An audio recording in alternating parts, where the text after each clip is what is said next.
याकूब की किताब उसका 3रा अध्याय।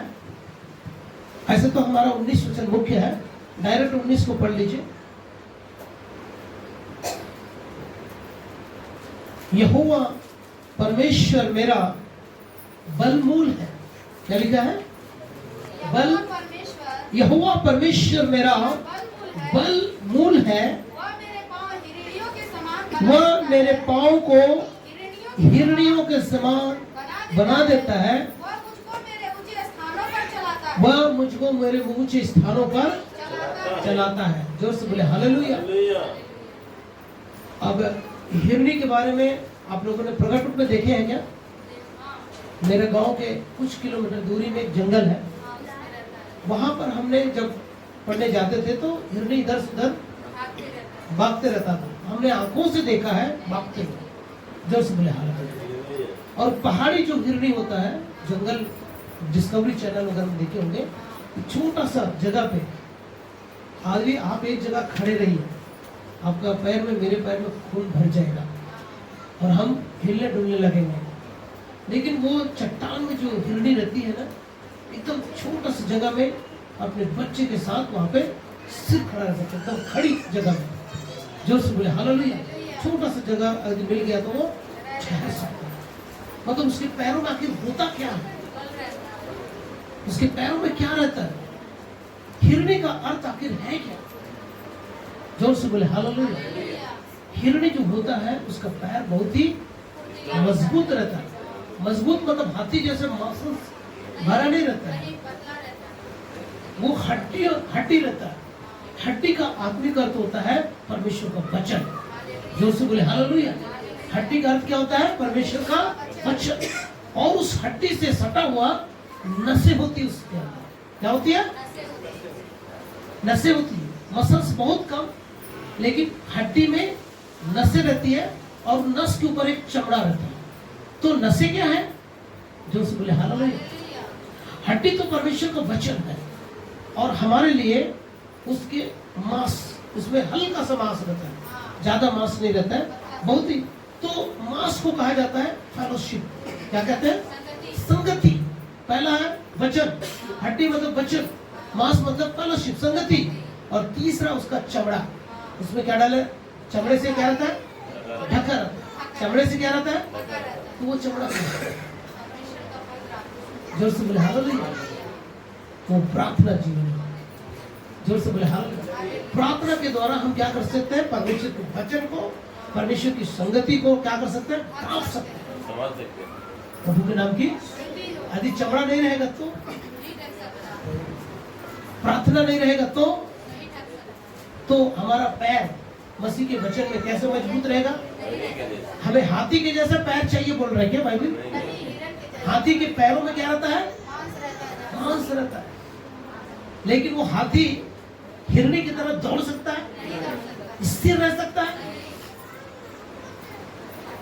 समझ में आ रहा है तो बोले हालेलुया। भले फेलोशिप कम हो, भले ही और बाकी चीजें कम हो, लेकिन हड्डी मजबूत हो, हमारा वचन मजबूत हो। दूसरा, हमारा प्रार्थना जीवन क्या हो? मजबूत हो। हम भी हिरनी के समान हमारा बल मूल करके कह सकते हैं। क्या लिखा है? यहोवा मेरा बल मूल है, वह मेरे पाँव को हिरनी के समान बना देता है। वह मुझे ऊंचे स्थान पर। अभी मसीह में स्थिर रहना, सब बोले जोर से हालेलुया। मसीह में स्थिर रहना है और मसीह में कुछ हासिल करना है तो आइए मेरे साथ रेवलेशन, प्रकाशित वाक्य, उसका 3रा अध्याय 21 वचन। Book of revelation chapter 3 versus 21। जो जय पाए मैं उसे अपने साथ अपने सिंहासन पर बैठाऊंगा, जैसा मैं भी जय पाकर अपने पिता के साथ उसके सिंहासन पर बैठ गया। देखिए, अपने पिता के सिंहासन पर बैठूंगा। अब यहाँ पर एक प्रधानमंत्री पद छोड़ता है तो दूसरा प्रधानमंत्री उस पद पे, एक प्रिंसिपल रिटायर होता है, दूसरा प्रिंसिपल। लेकिन यहाँ पे इशू क्या बोल रहा है? जो जय पाएगा, जैसे मैं जय पाकर अपने पिता के साथ उसके सिंहासन पर बैठ गया, उसी प्रकार तुम भी जय पाओगे तो मेरे सिंहासन पर बैठोगे। इसका मतलब क्या हुआ? पिता और पुत्र दोनों क्या है? और उसी के समान हमको भी बोलता है, पिता जैसा है मैं जैसा हूँ वैसा तुम भी मेरे समान क्या करोगे? मेरे सिंहासन पर बैठोगे। सब लोग जोर से बोले हालेलुया। प्रभु ने कहीं पर भेदभाव रखा है? हमारे जीवन में किसी प्रकार का भेद रखा है? लेकिन जैसे यीशु ने क्या पाया, आइए इब्रानी की पुस्तक उसका 4 अध्याय उसका 15वां वचन, इब्रू चैप्टर 4 वर्सेस 15। क्योंकि हमारा ऐसा महायाजक नहीं जो हमारी निर्बलताओं में हमारे साथ दुखी ना। अब देखिए आगे लिखा है, हमारे समान तो भी वो निष्पाप निकला। इसीलिए आओ, अब यहाँ पर सिंहासन की बात हो रही है। पहले क्या बोला? जो जय पाएगा उसे मैं अपने सिंहासन पर क्या करूंगा? जैसे मैं जय पाकर अपने पिता के सिंहासन पर, अभी पिता के सिंहासन के पास आना, दया के सिंहासन के पास आना, मालूम है क्या? ये दया के सिंहासन के बारे में कुछ आइडिया है?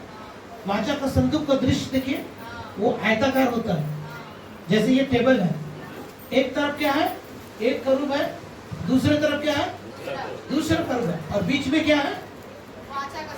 नहीं, वाचा के संदूक के ऊपर की बात हो रही है। बीच में जो जगह है वहीं पर महायाजक क्या करेगा? पाप बलि पशु का लहू को 7 बार क्या करेगा? इसीलिए उस जगह को क्या बोलते हैं? दया का सिंहासन। क्योंकि बाइबल भजन संहिता में लिखा है वो करूबों पर क्या होता है? विराज। इधर भी करूब, इधर भी करूब, बीच में कौन है? पिता का सिंहासन है। जोर से बोले हालेलुया। और ये अनुग्रह का सिंहासन है। ये प्रायश्चित का क्या है? ढकना है। और प्रायश्चित के लिए मेमने के लहू को 7 बार क्या किया गया? यीशु के लहू को 7 बार छिड़का गया। हमें उसके सिंहासन के पास जाना। कैसे जाना है? हियाव बांधकर, लापरवाही से नहीं। जैसे भजन संहिता अब समुपदेशक 5 में क्या लिखा है? जब तू परमेश्वर के भवन में जाए तब क्या करना? सावधानी के साथ चलना, सुनने के लिए समीप जाना, क्योंकि परमेश्वर मूर्खों के बलिदान से कभी भी प्रसन्न। आप यहाँ पर गवाही के लिए आते हैं, आप वचन के लिए आते हैं, स्तुति के लिए आते हैं, बहुत सावधान। या साधारण अपनी जगह में बैठे हैं, क्योंकि मत्ती का सुसमाचार 5:20 में क्या लिखा है? सबको पता है, यदि भाई से बैर है और भेंट चढ़ाने के लिए आए हैं तो भेंट वहीं पे छोड़ जाकर भाई से क्या कर? पहले मेल कर, तब तुम्हारी भेंट और तुम्हें ग्रहण की जाएगी। तो दया के सिंहासन के पास आना है तो हियाव बांध कराना। क्या बांध कराना? सचेत होकर आना। और वहां पर लिखा है हम अनुग्रह के सिंहासन के निकट आते। हम किसके सिंहासन के निकट? हम पर वहां पे दया की जाएगी। लिखा है जैसी आवश्यकता वैसी दया। क्या लिखा है? आओ हम, इसलिए आओ हम अनुग्रह के सिंहासन के निकट हियाव बांध कर चले कि हम पर दया हो और वह अनुग्रह पाए जो आवश्यकता के समय हमारी सहायता करे। आज में जो आवश्यकता है चंगाई का, तो प्रभु मुझ पर चंगाई के लिए क्या करेगा? दया करेगा। जोर से हालेलुया। क्योंकि वो हमारी आवश्यकता के अनुसार प्रभु क्या करता है? दया करता है, सहायता करता है। प्रभु के नाम की स्तुति हो। अब बात आती है सिंहासन। सिंहासन में कौन बैठता है भाई? यहाँ के इस संसार के सिंहासन में कौन बैठता है? राजाओं को सिंहासन दिया जाता है। सच बात है, बोलिए हालेलुया। राजाओं को क्या दिया जाता है? ऊंचे पद वालों को, जैसे कलेक्टर का पद होता है, डिस्ट्रिक्ट का जो हेड होता है उसको कलेक्टर बोलते हैं, और उस स्थान पे एक कलेक्टर को बिठाया जाता है। जोर से बोले हालेलुया। मंत्री का पद होता है, वैसे ही सिंहासन उसको दिया जाता है जो राजा होता है। अब प्रभु हमको बोल रहा हम राजा है। हम तो प्रजा है कि राजा है? कितने लोग राजा हैं? बोलिए ना, वचन तो जानते हैं। हम राजा और राजपदधारी याजकों का हम समाज है। हम राजपदधारी याजकों का क्या है? समाज है। हमें राजा और याजक होने के लिए बुलाया है, इसीलिए हमारे लिए सिंहासन। और यहाँ तक बाइबल बताती है हम स्वर्गदूतों का भी क्या करेंगे? न्याय करेंगे। प्रभु के नाम की ऐसे न्याय करेंगे। राजा ऐसे बन जाता है। जोर से बोले हालेलुया। एक राजा को स्थिर रहना है तो हिरणी के समान उसकी हड्डी क्या होना है? मजबूत होना है। जैसे हमने भजन संहिता में पढ़ा, उसके महिमा का फेटा लगाया हुआ, सामर्थ का फेटा, मतलब सत्य का फेटा, और उनके पैर किसे? हिरणी के समान है, जो स्थिर रहता है। जोर से बोले हालेलुया। प्रभु के नाम की हड्डी मजबूत, नसें उस पे चढ़ी हुई है, थोड़ा सा मसल्स है, मतलब फेलोशिप, और साथ ही साथ लास्ट में क्या है? ऊपर से प्रार्थना का चमड़ा से ढका हुआ है। ऐसे में वो ही राजपद कहा जाता है। राजपद याजकों का समाज कहा जाता है। प्रकाशित होकर पहला अध्याय 6 में हमें राजा और याजक होने के लिए बुलाया गया है। जोर से बोले हालेलुया। प्रभु के नाम की स्तुति और महिमा हो। तो राजा उसको पद मिलता है जो अपने बैरियों का क्या कर दे? पराजय कर दे। समझ में आ रहा है? अभी चुनाव में जो 2 प्रतिद्वंदी रहता है, 10 प्रतिद्वंदी रहता है, उन प्रतिद्वंदी में एक उस पद को हासिल करता है, और जो हासिल करता है उसको वो पद दिया जाता है। प्रभु के नाम की। तो ये पराजय करेंगे तभी तो हमको राजा का पद मिलेगा, जय मिलेगा। तो हमारे पद को लेना कौन चाहता है? जोर से बोले हालेलुया। आइए जरा देखेंगे यशायाह उसका 14 चैप्टर, यशायाह 14 का 12, यशायाह 14 का 12। ये भोर के चमकने वाले तारे, सुनिए, पिता के सिंहासन पे यीशु जय पाकर, और दूसरा आज आपको मुझको भी बोलता है, जैसे मैंने जय पाकर अपने पिता के सिंहासन पर क्या हो गया? विराजमान हो गया। उसी प्रकार से ये सिंहासन चाहिए। तो ये सिंहासन तक आपको मुझको पहुंचने से रोकने वाली जो चीज है वो क्या है? कैसे रुकती है? रोकती है, देखिए, हे भोर के चमकने वाले तारे, तू कैसे आकाश से गिर पड़ा। तू जो जाति जाति को हरा देता था, काट कर भूमि पर क्या किया गया? जोर से बोले हालेलुया। ये भूमि पर जो गिराया गया, वो क्या सोचता था? जरा सोचेंगे, पढ़िए। तू मन में कहता था मैं स्वर्ग पर चढ़ूंगा, मैं अपने सिंहासन। देखिए, यीशु ने बोला मैं अपने सिंहासन पर तुझे बैठाऊंगा। प्रभु के नाम की। लेकिन शैतान क्या बोल रहा है? मैं अपने सिंहासन बनाऊंगा, बता। और तारा, स्वर्ग के तारागण से भी अधिक ऊंचा करूंगा, पर्वत पर विराजूंगा, मैं मेघों के ऊंचे ऊंचे स्थानों पर चढ़ूंगा। मतलब एक दूसरा सिंहासन। प्रभु हमें अपने सिंहासन पर बैठाना चाहता है। जो से बोले हालेलुया। प्रभु अपना साम्राज्य में हमको जगह देना चाहता है। और कौन सा स्थान? जिस स्थान पे स्वयं प्रभु बैठा है, वो स्थान हमें देना चाहता है। लेकिन शैतान क्या कर रहा है? अलग अपना सिंहासन की प्लान कर रहा है। लेकिन कैसे? अपने मन में सोच कर। इसीलिए यिर्मयाह 17:9 में लिखा है, मन में सबसे अधिक, मन जो है सबसे अधिक धोखा देने वाला वस्तु है। और ये क्या है? सबसे अधिक धोखा देने वाला है, और इसमें असाध्य रोग लगा, इसका भेद कोई नहीं जानता। लेकिन यहाँ पर मन में क्या उठ रहा है? शैतान के मन में प्रभु उस भेद को क्या कर लिया? समझ लिया। इसीलिए उसे क्या किया गया? स्वर्ग से नीचे गिरा दिया। स्वर्ग से नीचे गिर गया मतलब क्या हो गया? बोलिए, पराजय हो गया। उसका क्या हो गया? हार गया ना। वो जो सोचा था सिंहासन बनाऊंगा, ऊंचे ऊंचे मेघों के ऊपर स्थान बनाऊंगा, वहां पे मैं विराजूंगा। लेकिन प्रभु की इच्छा क्या था? प्रभु आज आपके लिए, मेरे लिए सिंहासन तैयार किया, और अपना सिंहासन तैयार किया, जिसमें जब हम जय पाएंगे, जब हम क्या करेंगे? जय पाएंगे। अब ये शैतान कभी भी हमको उस सिंहासन पे जाने नहीं देता। हालांकि वो खुद पराजय है, वो खुद पराजित हो चुका है, खुद गिर चुका है, लेकिन वो हमेशा प्रभु के बेटे और बेटियों को उस सिंहासन तक पहुंचने से रोकने के लिए मन में फुसफुसाता है। एक वचन है, जरा कैसे शैतान काम करता है मैं आपको बताता हूँ। आइए मेरे साथ अय्यूब की किताब, उसका 4 अध्याय होना चाहिए और उसका 16 वचन। वह चुपचाप ठहर गया। और मैं उसकी आकृति 15 से पढ़िए सिस्टर। तब एक आत्मा मेरे सामने से होकर चली मेरे सामने से होकर चली और मेरी देह के रोए खड़े हो गए। और मेरी देह के रोए क्या हो गए? खड़े हो गए। वह चुपचाप ठहर गई वह चुपचाप ठहर गया और मैं उसकी आकृति को पहचान न सका। उसकी आकृति को पहचान ना सका। परंतु मेरी आंखों के सामने कोई रूप था। मेरे आंखों के सामने क्या था? कोई रूप था। सुन रहे हैं?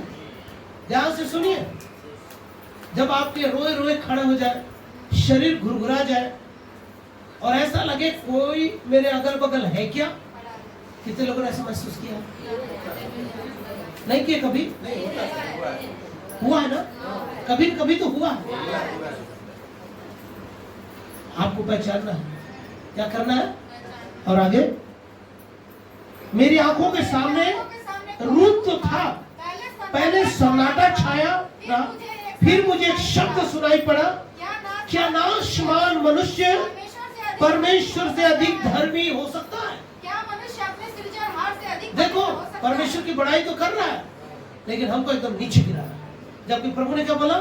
जैसे मैंने जय पाकर अपने पिता के सिंहासन पर बैठ गया, वैसे तुम भी जय पाकर मेरे सिंहासन पर बैठोगे। लेकिन यहाँ पे शैतान सीधा झूठ बोल रहा है। हमारे मनों में क्या बोल रहा है हमारे मन में?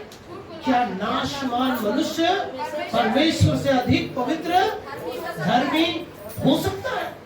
क्या मनुष्य से अब हमको यह सिखाया गया है कि परमेश्वर अति पवित्र है और मनुष्य क्या है?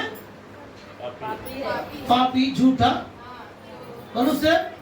ईश्वर मनुष्य नहीं जो झूठ बोले अपनी इच्छा बदले, मतलब मनुष्य हमेशा झूठा है। जैसे शैतान के लिए कहा गया, वो झूठ का पिता है। यूहन्ना 8:44 में लिखा है, वो झूठ का पिता है, वरन जो झूठ बोलता है तो स्वभाव से ही झूठ बोलता है, क्योंकि अपने पिता शैतान से वो है, इसलिए झूठ का पिता कहा गया।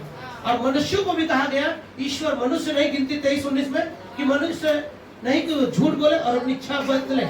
इसका मतलब मनुष्य झूठ बोलता है। परंतु यीशु इस जगत में ऐसा व्यक्ति बनकर आया जो कभी झूठ नहीं बोला और वो जय पाया। तो हमारे लिए कितना कठिन है?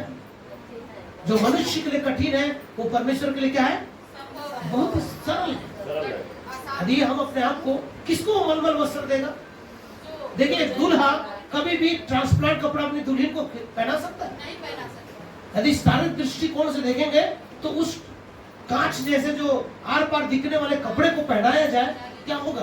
दिखेगा। नंगापन दिखेगा। दिखेगा। तो कोई भी दूल्हा, यीशु हमारा दूल्हा है, क्या हमारे नंगेपन को ढाके बिना हमको स्वर्ग लेके जाएगा? नहीं। जितने लोग शारीरिक हैं वो सब रुक जाएगा, क्योंकि जो शारीरिक है उनका नंगापन दिखेगा। परंतु जो आत्मिक है, परंतु जो क्या है, उन्हीं को शुद्ध चमकदार महीन मलमल वस्त्र दिया जाएगा। और जैसे अपने पिता के सिंहासन पर बैठ गया, उसी प्रकार वो भी हमको भी अपने सिंहासन पर क्या करेगा? और किसको? जो धर्मी है, जो पवित्र है, जो निर्दोष है, निष्कलंक है, जो आत्मिक है, शारीरिक नहीं। इसीलिए रोमियो 8:4 में लिखा है, आत्मिक मनुष्य आत्मिक बातों पर, आध्यात्मिक मनुष्य आत्मिक बातों पर मन लगाता है। परंतु जो शारीरिक मनुष्य है वो शरीर की बातों पर क्या लगाता है? शरीर पर मन लगाना तो मृत्यु है, पर आत्मा मन लगाना अनंत जीवन है। जोर से बोले हालेलुया। तो यहाँ पे जो आत्मा है वो कह रहा है कि नाशमान मनुष्य परमेश्वर से अधिक धर्मी, क्या मनुष्य अपने सृजनहार से अधिक पवित्र है? देख, वह अपने सेवकों पर भरोसा नहीं रखता। ये सेवक कौन था भाई? जो हे भोर के चमकने वाले तारे, क्यों आकाश से नीचे गिर पड़ा, क्यों भूमि पर काट कर गिराया गया? ये वही सेवक था जो परमेश्वर की स्तुति में अगुवाई करता था। कितने सारे प्रभु के दास, कितने सारे प्रभु के दासी और सेवक लोग प्रभु की सेवा करते थे, लेकिन लूसीफर के समान, जहां पर प्रभु को महिमा मिलना चाहिए वहां पर प्रभु को महिमा ना देके खुद को महिमा, जैसे शैतान ने क्या किया, जैसे तुम्हारा सिंहासन वैसे मैं भी अपना सिंहासन बगल में बनाऊंगा और तुमसे भी ऊपर मैं क्या करूंगा, अपना सिंहासन बनाऊंगा और उसमें मैं विराजूंगा। इसलिए मन में जानकर परमेश्वर उसको पापी जानकर भूमि में पटक दिया। लेकिन यहाँ पे लिखा है, देख वह अपने सेवकों पर भी भरोसा नहीं करता। सेवक मतलब शैतान बोल रहा है, देखो मैं उसके सम्मुख खड़ा था और मैं उसका सेवक था, मुझ जैसे पर उसने भरोसा नहीं किया। तुमको कमूली हो जो सुना है, आप समझ रहे हैं? मुझ पर उसने भरोसा नहीं किया, तुम पर कैसे भरोसा करेंगे? तू तो नासमान है। और आगे अपने स्वर्गदूत को दोषी ठहराता है, जो मिट्टी के घरों में रहते हैं, जिनकी नींवें मिट्टी में डाली जाती है और पतंगे के समान पिस जाते हैं, उनकी क्या करना, तुम्हारी क्या औकात है? स्वर्गदूत पर उसने भरोसा नहीं किया, अपने सेवक पर भरोसा नहीं किया, मुझ पर उसने दोष लगा के मुझे भूमि में पटक दिया। ये वही शैतान है जो कान में आके, हर एक विश्वासी के कान में आके क्या करता है, फुसफुसाता है। इसीलिए उसका यदि 2 कुरिन्थी 4 अध्याय नहीं 5 अध्याय उसका 16 वचन पढ़ेंगे, अब से हम यीशु को कैसे नहीं देखेंगे, शरीर में नहीं, परंतु हम किस में देखेंगे, आत्मा में देखेंगे। जो बोले हालेलुया।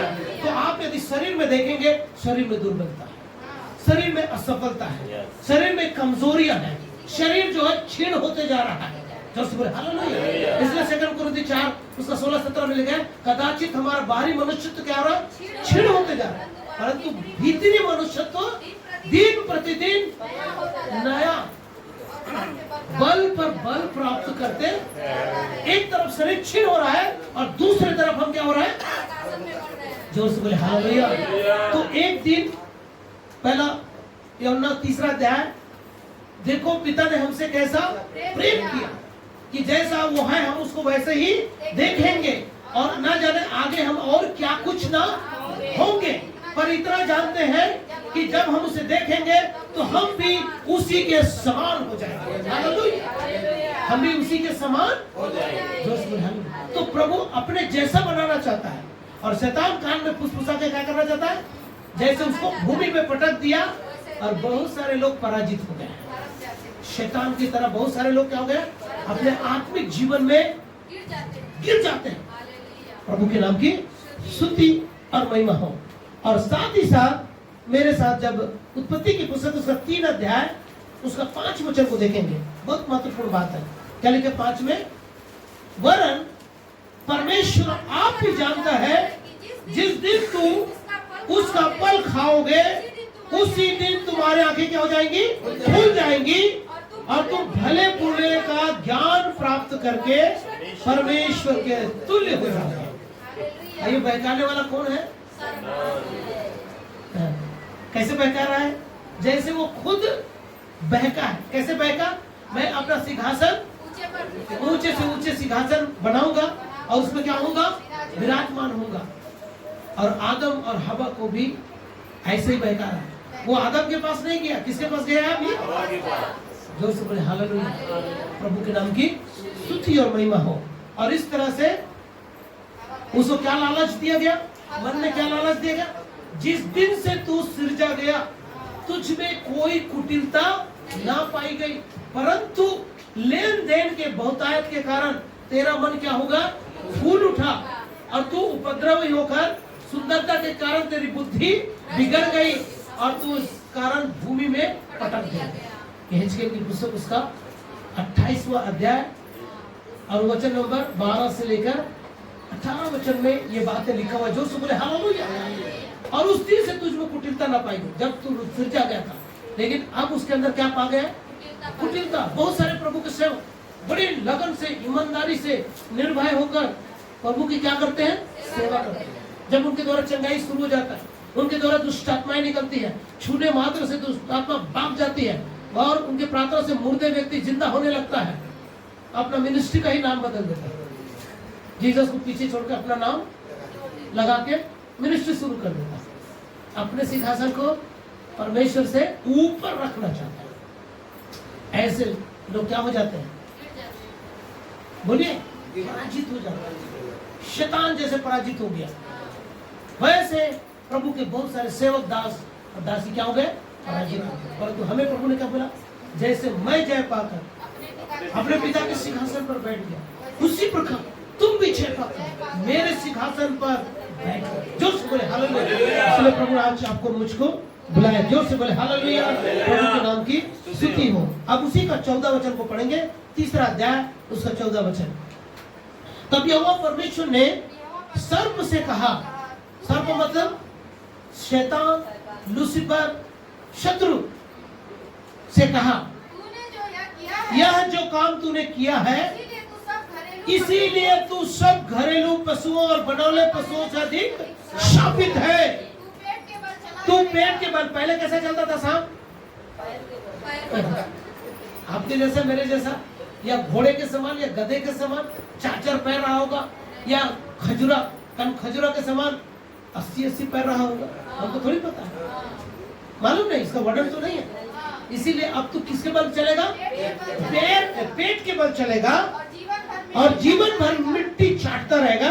मैं तेरे और इस स्त्री के बीच में और तेरे वंश और इसके वंश के बीच में बैर उत्पन्न करूंगा, वो तेरे सिर को कुचल डालेगा और वो तेरी भेजा को कुचल डालेगा। और तू उसकी एड़ी को डसेगा। तो उसकी एड़ी को क्या करेगा? डसेगा। उसका सिर कुचला गया। शैतान का क्या करेगा? सिर कुचल दिया गया। लेकिन आप शैतान मतलब सांप को, उसका सिर को कुचल के देखिए, मर जाता है पूरा। नहीं मरता है।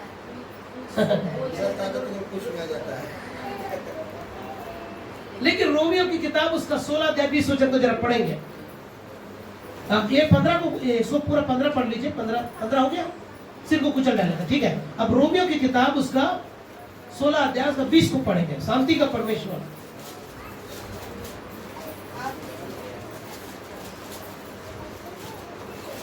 शांति का परमेश्वर, शांति का परमेश्वर शैतान को तुम्हारे पांव से शीघ्र कुचलवा देगा। शैतान को, तुम्हारे पांव के नीचे अभी यीशु ने तो शैतान का सर कुचल दिया। कहाँ पे कुचला? उत्पत्ति क्रूस पर लिखा है, स्त्री का वंश तेरे सिर को क्या करेगा? कुचल डालेगा। जब सिर कुचला गया तो पराजित हुआ कि नहीं हुआ? शैतान पराजित हुआ। जोर से बोले हालेलुया। जब आदम और हवा ने जब पाप किया तो आदम की वाटिका से भगा दिया। आदम की वाटिका से क्या कर दिया? निकाल दिया। शैतान को स्वर्ग से नीचे गिरा दिया। आप और मैं भी यदि शैतान और आदम की तरह हम भी यदि चुकेंगे, हमें भी निकाल दिया जाएगा। हम भी पराजित होकर क्या होंगे? और यदि इन सब के ऊपर जय पाएंगे तो कहाँ जाएंगे? सिंहासन मिलेगा। जोर से बोले हालेलुया। पुराने समय में जो राजा हुआ करते थे, जो राजा जीतते थे, उनका पूरा सफाया कर देते थे। पता है, उसका वंश तक को खत्म कर देते थे। एक भी लड़का बच्चा को भी बचाते नहीं थे। पत्नी को हड़प लेते थे, उनके बच्चों को मार दिया जाता था और उसके राजपाट को अपने ऊपर ले लेता था। सही है, पुराने समय के राजाओं के युग में आप देख सकते हैं, बाइबल में लिखा हुआ है। जोर से बोले हालेलुया। क्यों सफाया कर देते थे? क्योंकि बाद में उसके वंश का कोई भी व्यक्ति विद्रोह करके हमारे ऊपर, समझ में आ रहा है? तो इसी तरह से हम अपने जीवन के हर एक पाप के स्वभाव को, जैसे अमालेकियों को शाऊल को कहा गया था कि अमालेकियों को पूरी तरह से मार देना। अमालेकियों का आत्मिक अर्थ होता है हमारे शरीर की अभिलाषा, उस पर दया नहीं करना। लेकिन राजा ने क्या किया था? राजा अगाग को बंदी बना लिया, मोटे मोटे पशु और सुंदर स्त्रियों को रख लिया और पशुओं को कहा ये परमेश्वर को बलि चढ़ाएंगे, इसलिए मैंने छोड़ दिया। जोर से बोले हालेलुया। इस कारण वही अमालेकियों ने शाऊल को क्या कर दिया? मार दिया। फलिस्तियों ने शाऊल को क्या कर दिया? मार दिया। जोर से बोले हालेलुया। तो जिसको आप छोड़ेंगे, जिसको आप बंदी बनाएंगे, जिस पर आप दया करेंगे, वही हमको क्या करेगा? प्राप्त करेगा। तो ऐसे हर स्वभाव को जो हमें सिंहासन तक पहुंचाने से क्या करती है? रोकती है। उसे क्या कहा गया? अमलेकी कहा गया या शैतान कहा गया। तो शांति का परमेश्वर शैतान को हमारे पांव तले किसको कुचलने के लिए बोला? शैतान मतलब सर्प। सर्प मतलब भाई यीशु ने तो सर्प को सिर को कुचल दिया, उसका भेजा तो काम नहीं कर रहा है, लेकिन अभी क्यों खत्म हुआ है क्या? पूंछ किधर रहता है, सिर किधर रहता है? सिर आगे रहता है। शैतान कभी भी आपका आगे से सामना नहीं करेगा, कभी भी शैतान कैसे करेगा? पीछे से। अब सिर कुचला गया है, इसकी गारंटी क्या है, चिन्ह क्या है? शैतान का सिर कुचला गया है, यीशु ने क्रूस पे शैतान को खुल्लम खुल्ला क्या किया, और किलो में जकड़ कर उसका क्या कर दिया, सत्यानाश कर दिया। लेकिन ये प्रमाणित कहाँ पे होता है? प्रकाशित वाक्य 12 अध्याय 3 को जब पढ़ेंगे वहां पे स्पष्ट प्रमाणित होता है कि उसके 7 सिर और 10 सिंग लिखा है। फिर मैंने स्वर्ग में एक और चिन्ह देखा, वही लाल अजगर पुराना सांप शैतान, जो जिसके 7 सिर और 10 सींगे हैं। यीशु ने उसके सर को क्या कर दिया है? कुचल दिया है। ये कहां से 7 सिर आ गए? इसका मतलब क्या हुआ? एआई का जमाना है, एक आदमी का 10 सिंह बना सकता है। आर्टिफिशियल सिर है ना भाई, ओरिजिनल सिर रहेगा तो आर्टिफिशियल बनाने की जरूरत क्या है? सही है ना? पढ़िए जरा वचन को, प्रकाशित वाक्य 12 अध्याय 3 वचन। एक और चिन्ह स्वर्ग में दिखाई दिया, एक और चिन्ह स्वर्ग में दिखाई दिया, और देखो एक बड़ा लाल अजगर था, बड़ा लाल अजगर, वही जो लूसीफर कहलाता है, हाँ, जिसके 7 सिर और 10 सींगे थे, जिसके 7 सिर और 10 सींगे थी, और उसके सिरों पर 7 राजमुकुट थे, उसकी पूंछ ने आकाश के तारों को अब सिर तो भेजा तो कुचला गया है, सामने से तो वार कर ही नहीं सकता है, लेकिन पूंछ की सहायता से। अभी पूंछ में क्या है? शैतान के पूंछ में क्या है? ताकत। अब आपको और मुझको कौन सा काम सौंपा है प्रभु ने? उसके पूंछ को कुचलना। उसके जो जितने भी पीछे से शब्द आते हैं, उन सबों को परमेश्वर के वचन से क्या करना? कुचल देना। जोर से बोले हालेलुया। प्रभु के नाम की मेरी बात समझ रहे तो बोले हालेलुया। हालेलुया। समझ पा रहे हैं? तो शांति का परमेश्वर हमारे पैरों तले शैतान को क्या करेगा? शीघ्र कुचलवा देगा। सिर को तो यीशु ने कुचल चुका है, लेकिन पूंछ की सहायता से 1/3 तारों को क्या कर दिया? नीचे गिरा दिया। जब वो स्वर्गदूतों को नीचे गिरा सकता है, तो एक प्रभु के दास को या आपको और मुझ को गिराना उसके लिए क्या है? आसान है कि कठिन है? कितने लोग आसान है बोल रहे? बोलिए ना, कितना आसानी से प्रलोभन में पड़ जाते हैं ना, कितना आसानी से मन में आ जाता है लालच, और उसके बाद हम प्रलोभन में पड़ के गिर जाते हैं। इसी पर जय पाने के हम प्रलोभन में ना पड़े। जो पीछे से आवाज को सुनता है वही प्रलोभन में पड़ता है, क्योंकि सामने से बोलेगा, अभी सामने से बड़ा बड़ा सिंह कांटेदार पूंछ लेकर आएगा तो सबको पता चल जाएगा, लेकिन शैतान कभी भी कैसे आएगा? भक्ति का भेष धरेगा, परंतु उसकी शक्ति को ना मानेगा। समझ पा रहे तो बोले हम, भक्ति का भेष धरेगा परंतु उसकी शक्ति को ना मानेगा। इसीलिए ऐसों से क्या रहना? चौकस। तो पीछे जो पूंछ की सहायता से, मतलब पीछे से जो आवाज आती है, उसको आपको ध्यान से सुनना है कि ये आवाज किसका है। जैसे हमने अय्यूब की किताब में पढ़ा, मुझे एक आवाज सुनाई दिया, एक सरसराहट का सा शब्द सुनाई दिया, मैं उसके शब्द को ना पहचानता था। बहुत सारे लोग हैं जो शैतान फुसफुसाता है और उसको नहीं पहचान पाता है, और प्रलोभन में पड़ के क्या हो जाते हैं। लेकिन उसी पीछे से आने वाले शब्दों को अपने पैर से क्या करना है? शांति का परमेश्वर आपके द्वारा, मेरे द्वारा शैतान को शीघ्र कुचलने की आज्ञा देता है। जोर से बोले हालेलुया प्रभु के नाम की। आइए मेरे साथ यूहन्ना का सुसमाचार उसका 12वां अध्याय 30 और 31 वचन को पढ़ेंगे। Book of John chapter 12 versus 30-31।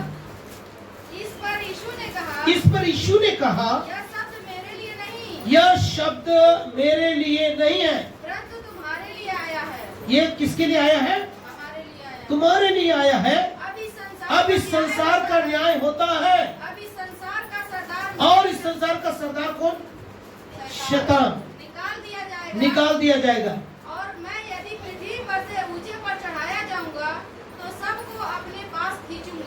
देखो प्रभु ने प्रतिज्ञा किया, जैसे मैं जय पाकर अपने पिता के सिंहासन पर बैठ गया, उसी प्रकार तुम भी जय पाकर मेरे सिंहासन पर क्या करोगे।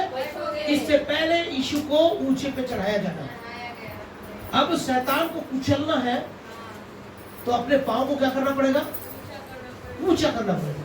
यीशु को क्रूस में क्या किया गया, पृथ्वी से ऊपर किया गया, तभी तो सर को क्या कर सकता है, कुचल सकता है। किसका सर, और आज आपको भी मुझको बोला है, जैसे शांति का परमेश्वर तो हमारे पांव तले शीघ्र क्या करेगा, शैतान को पूंछ को कुचलना।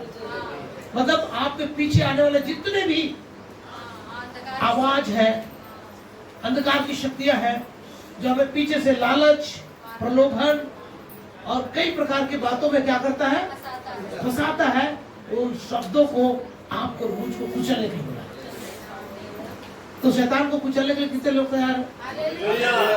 पांव उठाएंगे, मतलब अपने पांव को क्या करना पड़ेगा, मतलब यीशु को अपने जीवन में उठाना पड़ेगा। जो से बोले हालेलुया। जब हम यीशु को ऊंचा उठाएंगे तो हमारे पांव ऑटोमेटिक क्या होंगे, ऊंचा उठेगा। और जैसे यीशु को उठाया और उसके सर को क्या कर दिया, कुचल दिया, और बहुतों को क्या कर लिया, अपनी ओर खींच लिया। जब हम प्रभु को महिमा देते हैं, प्रभु को क्या देते हैं, प्रभु को ऊंचा उठाते हैं, हम बहुत सारे भाई बहनों को प्रभु के लिए क्या कर लेते हैं, खींच लेते हैं। यीशु ने बोला, लेकिन संसार का सरदार निकाल दिया गया। संसार का सरदार क्या कर दिया गया, निकाल दिया गया। एक और वचन है मेरे ख्याल से 12 का 14 अध्याय, उसका मुझ पर कोई अधिकार नहीं बोलता। 30 वचन 14 का 30 को पढ़ी। अब मैं तुम्हारे साथ बहुत बातें ना करूंगा, क्योंकि संसार का सरदार आता है। हमने 2 जगह देखा, संसार का सरदार, संसार का प्रधान, संसार का राजकुमार कौन है, शैतान। वो तो पहले निकाला जा चुका है, लेकिन उसके पूंछ में क्या है, ताकत, और पूंछ की सहायता से 1/3 वो अपनी ओर क्या कर लिया, 100 में 1/3 अपनी ओर क्या कर लिया, खींच लिया। उसे भूमि पर उसके पूंछ में ताकत, उसके पूंछ में क्या है, और उस पूंछ को मसलने का, पांव से रौंदने का अधिकार प्रभु ने हमको दिया है। जरा लूका का सुसमाचार 10 अध्याय 17 वचन है क्या, लुक चैप्टर 10, अच्छा 19 है, 10 का 19 ना। देखो मैंने तुझे सांपों और बिच्छुओं को रौंदने का और शत्रु की सारी सामर्थ्य पर अधिकार दिया है, और तुम्हें किसी वस्तु से कोई हानि ना होगी। जो से बोले हालेलुया। पर इससे तुम आनंदित मत हो कि आत्मा तुम्हारे वश में है, परंतु इससे आनंदित हो तो तुम्हारा नाम प्रभु के नाम की। मेरी बात आप समझ रहे तो बोले हालेलुया। अच्छी तरह से समझ पा रहे हैं। तो देखा, जब यीशु को ऊंचे पे उठाया गया तो शैतान का सर क्या किया गया, और बहुत से प्रभु के लोगों को अपनी ओर क्या कर लिया, लेकिन शैतान निकाला गया। शैतान क्या किया गया, उसका मुझ पर कोई अधिकार नहीं, वो मुझ पर किसी प्रकार का अधिकार, उसकी सारे अधिकार, अथॉरिटी को क्या कर लिया गया, छीन लिया गया। क्योंकि विष कहाँ रहता है, सिर में रहता है, लेकिन सांप का ताकत किस में रहता है, पूंछ में रहता है। पूंछ आज भी काम कर रहा है बहुतों के जीवन में, लेकिन जिन्होंने परमेश्वर के वचन के द्वारा, शांति का परमेश्वर की सामर्थ्य के द्वारा जो अधिकार प्रभु ने दिया है, सुनिए, विश्वासियों का अधिकार जिसके हाथ में है, वो व्यक्ति शैतान के सर को क्या करेगा, उसके पूंछ को शीघ्र कुचल रहा है। हमें आपको मुझको कुचलने की आज्ञा दी है, प्रभु ने शक्ति दिया है, और सामर्थ्य का फेटा, हमने भजन सिस्टम क्या पढ़ा, सामर्थ्य का फेटा। और सामर्थ्य का फेटा मतलब सत्य का फेटा, सत्य से कमर कसकर सामर्थ्य का फेटा लेकर बिना सामर्थ्य कोई भी व्यक्ति दुष्ट आत्मा नहीं निकल सकता। बिना वचन कोई भी व्यक्ति परमेश्वर, और वचन से सामर्थ्य आता है। वचन से क्या आता है, सामर्थ्य आता है। वचन के बिना सामर्थ्य नहीं आता है। जो बोले हालेलुया। वचन में सामर्थ्य है, यीशु के नाम में सामर्थ्य है, और वचन मतलब यीशु, यीशु वचन है, वचन सामर्थ्य है, और ये आदि से है। ये कब से है? ये वचन देहधारी हुआ, अनुग्रह सच्चाई से हमारे बीच में डेरा किया। अब प्रभु हमारे बीच में, और यहाँ तक के वचन को बोलता भजन 7:20 में, मैं अपने वचन भेज करके तुझे चंगा करूंगा। वचन के द्वारा हमें क्या मिलती है? चंगाई। वचन के द्वारा हमें जय मिलता है, वचन के द्वारा हम जयवंत होते हैं। प्रभु के नाम की स्तुति और महिमा हो। जोर से बोले हालेलुया। प्रभु के नाम की महिमा हो। आइए मेरे साथ एक बहुत थोड़ा शैतान के बारे में भी आपको बता देता हूँ। प्रभु के वचन के बारे में बहुत गहराई से ये आपको मिलेगा। यशायाह नबी की पुस्तक उसका 9वां अध्याय और उसका 15वां वचन को पढ़ेंगे। 9 का 15, बाद में इसको अंडरलाइन कर लीजिए। पूर्णिया और प्रतिष्ठित पुरुष तो सिर होता है। ध्यान से सुनिए, पूर्णिया मतलब प्रतिष्ठित पुरुष सिर है, और झूठी बातों को सिखाने वाला कौन है? वो नबी मतलब भविष्यद्वक्ता। पर मैंने बीते समय बताया था 2 प्रकार के भविष्यद्वक्ता होते हैं। एक जो सच्चे भविष्यद्वक्ता होते हैं, जो परमेश्वर के सम्मुख एलिया के समान खड़े रहते हैं। एलीशा के समान कहते हैं मैं जीवित परमेश्वर के सम्मुख उपस्थित रहता हूँ। और एक झूठा भविष्यद्वक्ता होता है, झूठा नबी होता है। जैसे हमने एक जवान नबी और बूढ़े नबी के बारे में बताया। जवान नबी सच्चा था, लेकिन प्रभु की आज्ञा न मानने के कारण वो मारा गया।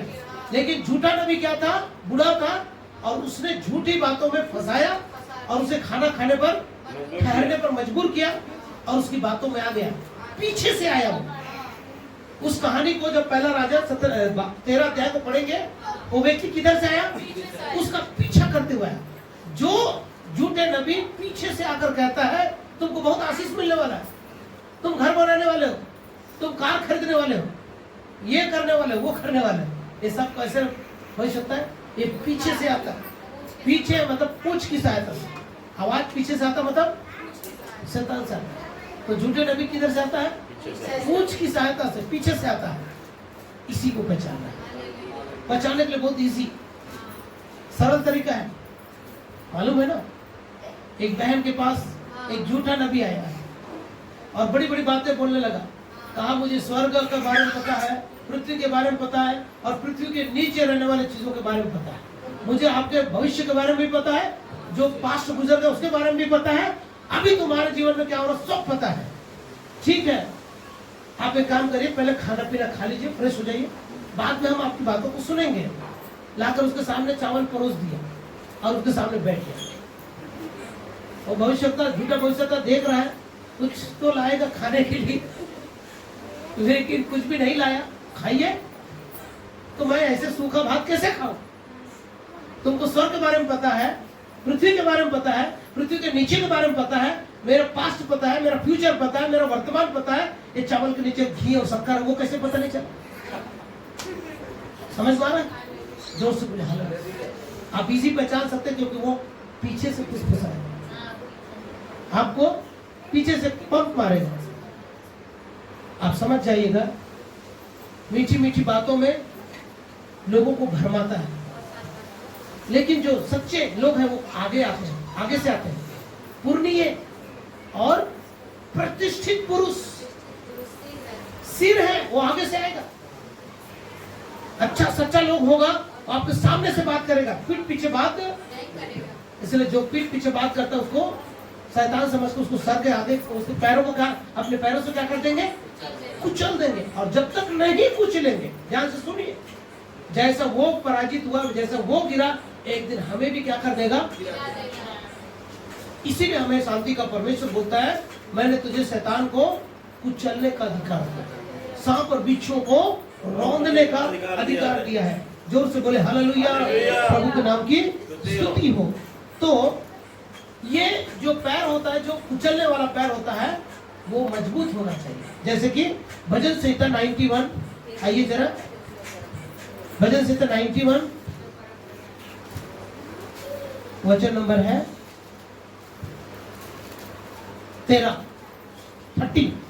तू सी और नाग को, अब बताइए, सी मतलब होता है, सी मतलब बोलिए ना, सी मतलब कौन होता है? शैतान। और नाग को भी, सर्प मतलब शैतान। हाँ। सिंह और तब नाग को सिंह को कैसे कुचलेगा? अभी प्रैक्टिकली यदि लिटरली यदि हम सिंह को पैर से रौंदने से सिंह मर जाएगा? है? बताइए जरा। ये तुलनात्मक है। ये क्या है? सिंह यहूदा का शेर बब्बर होता है, यहूदा के गोत्र का, लेकिन शैतान अपने आप को सिंह दिखाता है। जैसे भजन संहिता 10:9 में क्या लिखा है? जैसे सिंह अपने झाड़ी में छुपकर घात में बैठता है और दिन को पकड़ लाता है और घसीट लाता है, उसी प्रकार पहला पत्रस 5:8 में क्या लिखा है? तुम्हारा विरोधी शैतान गरजने वाले सिंह की नाई इस ताक में रहता है, कब किसे वो फाड़ता है। लेकिन जो आत्मिक मनुष्य होता है वो इस सिंह को पहचानता है। इस सिंह को क्या करता है? पहचानता है। और जो पहचाने, यदि पहचान में आ रहा है कि पीछे से आवाज आ रही है, जो पीछे से आवाज आ रहा है कौन है? झूठा भविष्यवक्ता। और पुण्य और नबी क्या करते हैं? पुण्य और प्रतिष्ठित पुरुष सामने से आता है, वो सिर कहलाता है। जो आपको सामने सामने बात करेगा, जो भी बात है आमने सामने बात करेगा, पीठ पीछे बात, जो पीठ पीछे बात सुनाई देता है उसको रौंद दीजिए, उनके शब्दों को रौंद दीजिए। ऐसा सुनिए कि आपको सुनाई दिया ही नहीं, मुझको सुनाई। इसीलिए प्रतिदिन हमको क्या बोला है? शांति का परमेश्वर तुम्हारे पैरों तले शैतान को शीघ्र कुचल देगा। रोज कुचलना। ऐसे शब्द बोलने वाले को रोज अपने पैरों तले क्या करना? उनके शब्दों को कुचल के आगे बढ़ जाना। उसका मुझ पर कोई अधिकार नहीं। यीशु ने बोला संसार का सरदार आता है पर उसका कोई मुझ पर अधिकार नहीं है, मेरे ऊपर कोई अधिकार नहीं है। प्रभु के बेटे और बेटियों के ऊपर शैतान का कोई अधिकार नहीं है। इसीलिए प्रभु ने हमें फिलिप्पी 4:13 में क्या बोला है? परमेश्वर जो शांति का परमेश्वर हमें जो सामर्थ्य देता है उसके द्वारा हम सब कुछ कर, मतलब शैतान को कुचल सकते हैं, हम नाग को कुचल सकते हैं, हम सिंह को कुचल सकते हैं। जो बोले हालेलुया, यही ताकत के साथ प्रभु में जयवंत करता है। इसीलिए हमें सत्य का फेटा और महिमा का मतलब सामर्थ का फेटा पहनने के लिए आज्ञा देता है। तो हमारे पैर कैसे होना चाहिए? हिरणी के समान होना चाहिए, मजबूत होना चाहिए। हड्डी मतलब परमेश्वर का वचन, नस और मांस क्या है? फेलोशिप। और तीसरा चमड़ी मतलब क्या होता है? प्रार्थना। प्रार्थना से अपने जीवन को क्या करें? वचन से ढांपे रखिए। जो से बोले हालेलुया, तब ये हड्डी हमारा क्या रहता रहेगा? मजबूत हो जाएगी। और आपको पता होगा हिरणी जब जम मारते ऐसा लगता है उसके पैरों में क्या लगा है? स्प्रिंग लगा है। क्या लगा है? स्प्रिंग की तरह एकदम इतना उछाल मारता है। जो से बोले हालेलुया। आज आपको मुझको भी मसीह में क्या करना? ऐसे ही उछाल मारना, ताकि कितना भी शैतान हमारे पीछे से क्या करे, मतलब पीछा करे तो भी वो हमको ना पकड़ सके। प्रभु के नाम की स्तुति हो। और लास्ट बात बोलेंगे और उसके बाद हम संदेश को कंप्लीट करेंगे। आइए मेरे साथ जरा 91 का 3 वचन है। वह तुझे बहेलिए के जाल से और महामारी से बचाएगा, वह तुझे अपने पंखों के आड़ में ले लेगा, तू उसके पैरों के नीचे शरण पाएगा। उसकी सच्चाई तेरे लिए ढाल ठहरेगी और झिलम ठहरेगी। तू न रात के भय से डरेगा, न उस तीर से जो दिन दोपहर में उड़ती है, न उस मरी से जो अंधेरे में फैलती है, न उस महारोग से जो दिन दोपहर में उजाड़ती है। तेरे निकट 1000 गिरेंगे, तेरे दाहिने 10,000 गिरेंगे। बहुत लोग बीमारी के कारण नष्ट हो गए, बहुत लोग पाप के कारण नष्ट हो गए, बहुत लोग अपने स्वभाव में गिर गए, शैतान के चंगुल में पड़ गए। जोर से बोले हालेलुया। मेरी बात है, जितने लोग सहमत हैं जोर से हालेलुया बोले। प्रभु के नाम की आइए इस संदेश के द्वारा प्रभु हम सबों को आशीर्वाद दें। खड़े हो जाएंगे और एक अंतिम